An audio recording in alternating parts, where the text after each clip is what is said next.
Hello guys and welcome back to the channel. In this video, I'm going to show you how you can identify iPhone country of origin or how you can check iPhone manufacturing. So let's get started. First of all, you're going to head over to your phone settings and then scroll down, click on general.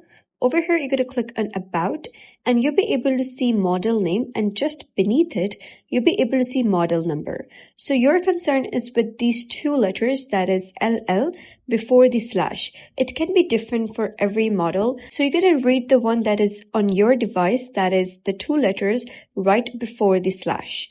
So keep these letters in mind. In my case, it's LL. And then you're going to go to any of the search engine and you're going to search for the iPhone wiki.com and press go. After that, you'll be redirected to the iPhone Wiki, which is a website where you can check your model.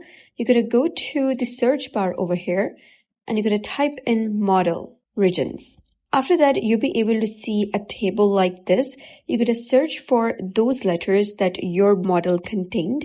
For me, it was LL, so it's USA, Canada, and also used for some replacement units. And you can check the one that is on your model. So that is basically how you can identify iPhone country of origin. So if you found this guide helpful, consider subscribing and leaving a like. It really helps me out, and I'll see you next time.